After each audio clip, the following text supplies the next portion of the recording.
Hello everyone, सभी स्वागत है, सभी को जोहार। चौकीदार की भर्ती प्रक्रिया से रिलेटेड लगातार आप सभी विद्यार्थी अपडेट की जो है वो कमेंट कर रहे हैं कि अपडेट क्या है चौकीदार की भर्ती को लेके। तो देखिए, जिस तरह से आपको पता होगा कि देवघर उपायुक्त के द्वारा एक मीटिंग अरेंज किया गया था, जिसमें दो बातें निकल कर आई थी कि पहले होमगार्ड की भर्ती जिसकी सीटों का जो है वो अनाउंसमेंट भी किया गया है कि 752 पदों पर वैकेंसी आ रही हैं। और मैं आप सभी विद्यार्थियों को बता दूं कि उसमें सोनारा ठाड़ी जो ब्लॉक होता है वहाँ पे सबसे अधिक सीटें जो है वो देखने को मिलेगा। ठीक है। इसके बाद सबसे महत्वपूर्ण बात ये निकल कर आई है कि चौकीदार की भर्ती प्रक्रिया जिसकी गुंजाइश थी, और मैं लगातार आप सभी विद्यार्थियों को अपडेट कर रहा था कि चौकीदार की भर्ती आएगी, उसमें भी हरी झंडी उपायुक्त के द्वारा दिया गया है और 63 पदों पर जो है जो वैकेंट रह गई थी सीटें, उस पर सीधी नियुक्ति की बात की गई हैं। मैं कोशिश करूंगा कि आपको यहाँ पे लगा दूँ पेपर कटिंग, ठीक है, तो उसको आप लोग देख लीजिएगा।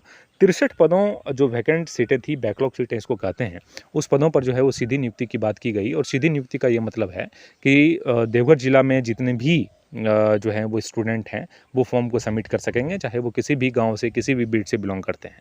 क्योंकि बीट का जो है वो झंझट हाईकोर्ट ने समाप्त कर दिया गया है। अब बीट का कोई भी लफड़ा यहाँ पे नहीं है। जिले के निवासी अगर आप हैं तो चौकीदार की भर्ती प्रक्रिया में शामिल हो सकते हैं। ठीक है।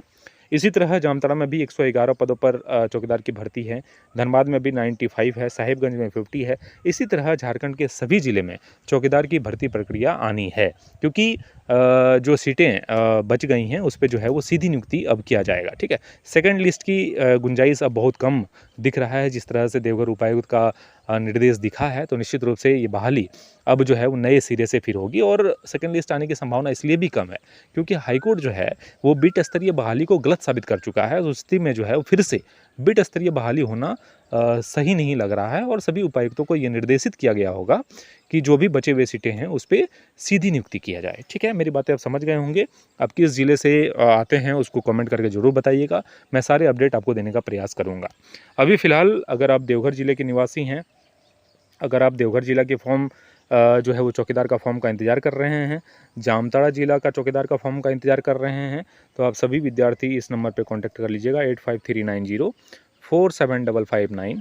इस पे चौकीदार नोट्स आप लिख के मैसेज कर दीजिएगा, या नोट्स सिर्फ लिख के मैसेज कीजिएगा। आपको बहुत कम मूल्य पर जो है नोट्स प्रोवाइड कर दिया जाएगा। आप सभी को पता होगा कि कंपटीशन जो है वो बहुत टफ हो गया है। अगर आप अभी से तैयारी नहीं करेंगे तो निश्चित रूप से आप कहीं ना कहीं पीछे रह जाएंगे अन्य अभ्यर्थियों की तुलना में। ठीक है। और इस बार कंपटीशन जो है वो काफ़ी टफ है। और चौकीदार की नौकरी कितनी बेहतर है ये आप अपने नज़दीकी थाने में जाके देख लीजिए, या अपने अपने किसी सहयोगियों से पूछिएगा कि चौकीदार की नौकरी कितनी बढ़िया है। ये घर की नौकरी है और काफ़ी सरल जो है इसका ड्यूटी होता है।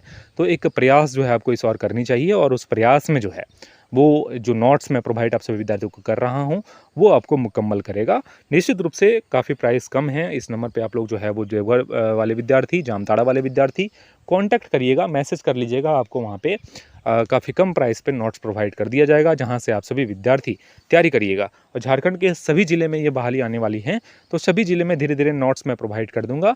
लेकिन आप अभी से आप अपने कमेंट बॉक्स में ज़रूर अपने ज़िले का नाम मेंशन कर दीजिएगा, ताकि मुझे जानकारी मिल सके कि कितने विद्यार्थी किस ज़िला से जो है वो इस चैनल को देख पा रहे हैं, इस चैनल पे बने हुए हैं। क्योंकि इस चैनल के माध्यम से जितनी भी जानकारियाँ दी जाती हैं वो 101% जो है ऑथेंटिक जानकारी रहता है। और एक दावे के साथ मैं कहता हूँ कि जो चीज़ें मैं महीना भर पहले बताता हूँ वो अंततः जो है वो ऑफिशियली अपडेट आकर आता है। ठीक है। और परेशान नहीं होना है। लगातार मैं कहता हूं कि सबका कुछ ना कुछ हल होता है। चौकीदार की भर्ती प्रक्रिया आएगी, साथ में रनिंग आप सभी विद्यार्थी करते रहिए। बहुत बहुत धन्यवाद आप सभी का।